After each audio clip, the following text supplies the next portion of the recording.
Hello friends, welcome to cooking zone. ಇದು ನಮಗೆ ರುಚಿಕರವಾದ ಕಟ್ ಮಿರ್ಚಿ ಮಾಡೋದನ್ನು ತೋರಿಸ್ಕೊಡ್ತೀನಿ. ಈ ಕಟ್ ಮಿರ್ಚಿ ತಿನ್ನೋದಕ್ಕೆ ಬಹಳ ರುಚಿಯಾಗಿ, ಖಾರವಾಗಿ, ಚಟಪಟ ತುಂಬ ಚೆನ್ನಾಗಿರುತ್ತೆ.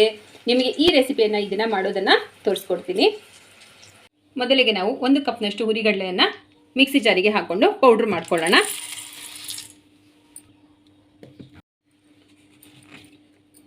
ಈಗ ನುಣ್ಣಗೆ ಪುಡಿ ಮಾಡ್ಕೊಂಡಾಗಿದೆ. ಇದನ್ನು ಒಂದು ಬೌಲಿಗೆ ಹಾಕ್ಕೊಳ್ಳೋಣ. ಇದಕ್ಕೆ ನಾವು ರುಚಿಗೆ ತಕ್ಕಷ್ಟು ಉಪ್ಪನ್ನು ಹಾಕ್ಕೊಳ್ಳೋಣ. ಒಂದು ಅರ್ಧ ಟೀ ಸ್ಪೂನಷ್ಟು ಅಚ್ಚಕಾರದ ಪುಡಿಯನ್ನು ಹಾಕ್ಕೊಳ್ಳೋಣ. ಒಂದು ಅರ್ಧ ಟೀ ಸ್ಪೂನಷ್ಟು ಜೀರಿಗೆ ಪುಡಿಯನ್ನು ಹಾಕ್ಕೊಳ್ಳೋಣ. ನಾನು ಇಲ್ಲಿ ಒಂದು ಹುಣಸೆ ಹಣ್ಣನ್ನು ಸ್ವಲ್ಪ ನೆನೆಸಿ ಅದರ ರಸವನ್ನು ತೆಕ್ಕೊಂಡಿದ್ದೀನಿ. ಅದನ್ನು ಇದಕ್ಕೆ ಹಾಕ್ಕೊಂಡು ಸ್ವಲ್ಪ ಪೇಸ್ಟ್ ಥರ ಕಲಿಸ್ಕೊಳ್ಳೋಣ. ಇದನ್ನು ನಾವು ಈ ರೀತಿ ಕಲಿಸ್ಕೊಂಡು ಪೇಸ್ಟ್ ಥರ ಕಲಿಸ್ಕೊಂಡು ಮಾಡಿ ಸೈಡಲ್ಲಿ ಇಟ್ಕೊಳ್ಳೋಣ. ನಾವು ಬಜ್ಜಿ ಮೆಣಸಿಕಾಯಿನ ಮಧ್ಯಕ್ಕೆ ಕಟ್ ಮಾಡಿ ಈ ರೀತಿ ಬೀಜಗಳನ್ನೆಲ್ಲ ತೆಗೆದು ಕ್ಲೀನ್ ಮಾಡಿ ಇಟ್ಕೊಂಡಿದ್ದೀನಿ. ಇದಕ್ಕೆ ಸ್ವಲ್ಪ ಉಪ್ಪನ್ನು ಹಾಕ್ಕೊಳ್ಳೋಣ. ಸ್ವಲ್ಪ ನೀರನ್ನು ಹಾಕಿ ಒಂದ್ಸರಿ ವಾಶ್ ಮಾಡ್ಕೊಳ್ಳೋಣ. ಈ ರೀತಿ ವಾಶ್ ಮಾಡ್ಕೊಳ್ಳೋದ್ರಿಂದ ನಾವು ಇದರಲ್ಲಿ ಇರೋಂಥ ಖಾರ ಕಡಿಮೆ ಆಗುತ್ತೆ. ನಂತರ ನಾವು ಇದನ್ನು ಚೆನ್ನಾಗಿ ನೀರೆಲ್ಲ ತೆಗೆದುಬಿಟ್ಟು ಒಂದು ತಟ್ಟೆಗೆ ಇಟ್ಕೊಳ್ಳೋಣ. ಈಗ ನಾವು ಇದಕ್ಕೆ ನಾವು ಮಾಡಿ ಇಟ್ಕೊಂಡಿದ್ದೀವಲ್ಲ, ಇದನ್ನು ಸ್ಟಫ್ ಮಾಡ್ಕೊಳ್ಳೋಣ.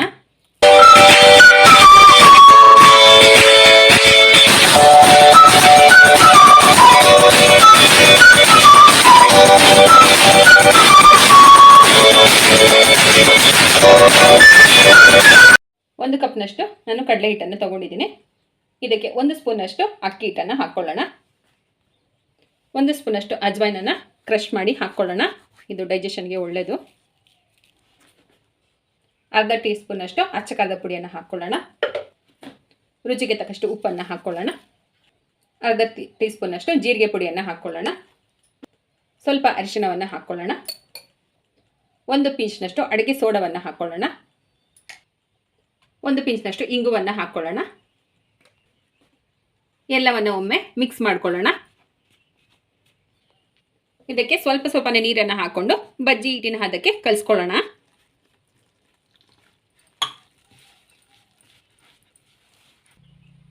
ಈಗ ನಾವು ಬಜ್ಜಿ ಹಿಟ್ಟಿನ ಅದಕ್ಕೆ ಕಲಿಸ್ಕೊಂಡು ಆಗಿದೆ. ಈಗ ನಾನು ಡೀಪ್ ಫ್ರೈ ಮಾಡೋದಕ್ಕೆ ಎಣ್ಣೆಯನ್ನು ಬಿಸಿಗೆ ಇಟ್ಕೊಂಡಿದ್ದೀನಿ. ಬಿಸಿ ಆಗಿದೆ.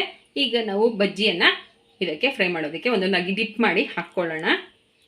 ಈ ಥರ ಸ್ಟಫ್ ಮಾಡಿರೋಂಥ ಮೆಣಸಿನ್ಕಾಯಿನ ಈ ರೀತಿ ಹಿಟ್ಟಿನಲ್ಲಿ ಡಿಪ್ ಮಾಡಿಕೊಂಡು ಎಣ್ಣೆಯಲ್ಲಿ ನಿಧಾನವಾಗಿ ಹಾಕ್ಕೊಳ್ಳೋಣ.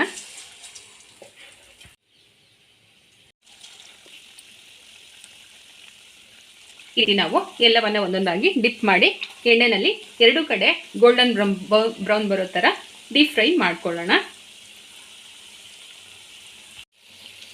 ಒಂದು ಕಡೆ ಫ್ರೈ ಆದ ನಂತರ ನಾವು ಮತ್ತೊಂದು ಕಡೆ ತಿರುಗಿಸ್ಕೊಳ್ಳೋಣ. ಇದನ್ನು ತುಂಬ ಫ್ರೈ ಮಾಡೋದು ಬೇಡ, ಸ್ವಲ್ಪ ಲೈಟಾಗಿ ಗೋಲ್ಡನ್ ಬ್ರೌನ್ ಬಂದರೆ ಸಾಕಾಗುತ್ತೆ. ಈಗ ಇದು ಸ್ವಲ್ಪ ಲೈಟಾಗಿ ಗೋಲ್ಡನ್ ಬ್ರೌನ್ ಆಗಿದೆ. ಇದನ್ನು ನಾವು ತೆಕ್ಕೊಳ್ಳೋಣ.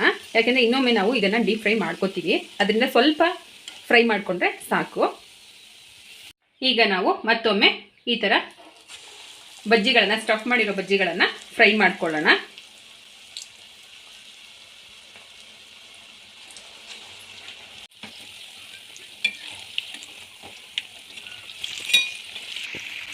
ಎಲ್ಲವನ್ನ ನಾವು ಇದೇ ರೀತಿ ಫ್ರೈ ಮಾಡಿ ಬೌಲ್ಗೆ ತೆಕ್ಕೊಳ್ಳೋಣ.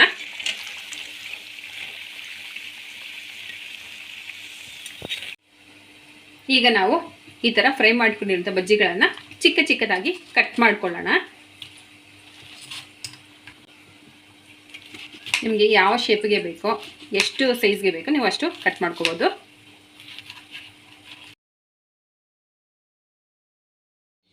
ಈಗ ನಾವು ಬಜ್ಜಿಗಳನ್ನು ಕಟ್ ಮಾಡ್ಕೊಂಡಾಗಿದೆ. ಇದನ್ನು ಮತ್ತೊಮ್ಮೆ ನಾವು ಡೀಪ್ ಫ್ರೈ ಮಾಡ್ಕೊಳ್ಳೋಣ. ಎಣ್ಣೆಗೆ ಹಾಕ್ಕೊಳ್ಳೋಣ.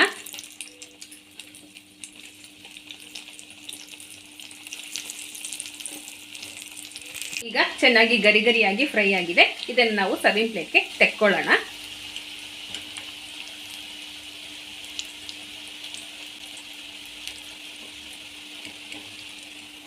ಈಗ ನಾವು ಕಟ್ ಮಾಡ್ಕೊಂಡಿರೋಂಥ ಬಜ್ಜಿಗಳನ್ನು ಚೆನ್ನಾಗಿ ಗರಿಯಾಗಿ ಫ್ರೈ ಮಾಡಿಕೊಂಡು ಆಗಿದೆ.